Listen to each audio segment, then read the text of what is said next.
പിന്നെ ഇതൊരു വ്യൂസിന് വേണ്ടിയിട്ടുള്ള വീഡിയോ അല്ല കേട്ടോ. ഒരു ഗുരുതരമായിട്ടുള്ള മാനസിക സാമൂഹിക പ്രശ്നത്തിൻ്റെ വിശദീകരണമാണ്. ഇന്നലെ ഞാനൊരു പബ്ലിക് ബസ്സിൽ നിന്നുള്ളൊരു വീഡിയോ ഷെയർ ചെയ്ത്. എന്താണെന്ന് വെച്ച് കഴിഞ്ഞാൽ ഒരാൾ മനഃപൂർവ്വം എൻ്റെ ശരീരത്തിൽ സ്പർശിക്കുന്ന ഒരു വീഡിയോ. അതൊരു ആക്സിഡൻ്റ് അല്ല, ഒരു മിസ്അണ്ടർസ്റ്റാൻഡിങ്ങും അല്ല. ഇത് മേജർ സൈക്കോളജിക്കൽ ഇഷ്യൂവും സെക്ഷൽ ബൗണ്ടറി വയലേഷനുമാണ്. അതായത് കൺസെൻ്റ് ഇല്ലാതെ ഒരു മനുഷ്യൻ്റെ ശരീരത്തിൽ തൊടാൻ ആർക്കാ അവകാശമുള്ളത്? ശരിക്കിത് കാണിക്കുന്നത് എന്താണെന്നറിയോ? അയാൾക്ക് അയാളുടെ ഇമ്പൾസ് കൺട്രോൾ ചെയ്യാനുള്ള ശേഷിയില്ല, മറ്റുള്ള മനുഷ്യന്മാരോടുള്ള എമ്പതി ഇല്ല. ഇതിനൊക്കെ അപ്പുറത്ത് ആരും എന്നെ ഒന്നും ചെയ്യില്ല എന്നുള്ളൊരു മറ്റേടത്തെ വിചാരമില്ലേ, അതും കൊണ്ടാണ്. എന്താണെന്ന് വെച്ചാൽ ഞാൻ ഈ ഫസ്റ്റ് എൻ്റെ മുന്നിൽ നിൽക്കുന്ന ഒരു പെൺകുട്ടിക്കുള്ള ഡിസ്റ്റർബൻസ് കണ്ടിട്ട് എൻ്റെ ഫോണിൽ വീഡിയോ ഓണാക്കി ഇങ്ങനെ പിടിച്ചു. ഈ വീഡിയോ ഓണാക്കിയത് അയാൾ കണ്ടിട്ടുണ്ട്.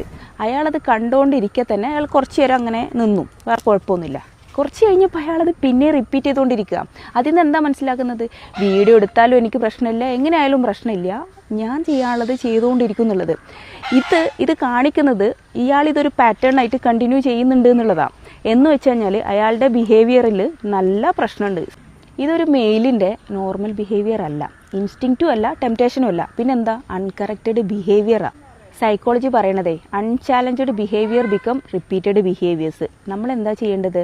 ഞാൻ ഇന്നലെ ആ വീഡിയോ എടുത്ത് അയാൾക്കത് പ്രശ്നമല്ല എന്ന് അയാൾ മനസ്സിലാക്കിയിട്ട് വീണ്ടും അത് റിപ്പീറ്റ് ചെയ്തത് കണ്ടിട്ട് ഞാൻ ആ വീഡിയോ പോസ്റ്റ് ചെയ്തതിൻ്റെ ഉദ്ദേശം എന്താണെന്ന് വെച്ചാൽ ഇത് മാക്സിമം ആളുകളിലേക്ക് എത്തിക്കുക.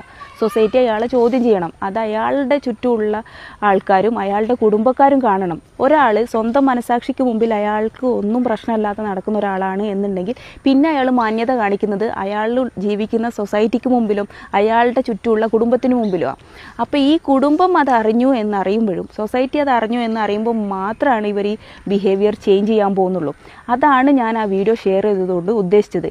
ആ സാധനം സൊസൈറ്റി നോർമലൈസ് ചെയ്യുന്നത് കൊണ്ട് എന്താ ഉണ്ടാവുന്നത് എന്ന് വെച്ച് കഴിഞ്ഞാൽ അയാൾ ഒരിക്കലും അത് ചേഞ്ച് ചെയ്യാൻ പോകുന്നില്ല. ഇങ്ങനെയാണെങ്കിലും വിക്ടിമിനെ മാത്രം ക്രൂശിക്കാനേ ഇവിടെ ആളുകളുള്ളൂ എന്ന് പറഞ്ഞിട്ട് അയാൾ അത് ആ സാധനം റിപ്പീറ്റ് ചെയ്തുകൊണ്ടേയിരിക്കും. ഇതൊരു ചെറിയ തെറ്റല്ല, ജോക്കും അല്ല, അറ്റൻഷൻ സീക്കിങ്ങും അല്ല. ഇതൊരു major psychological and social issue ആണ്.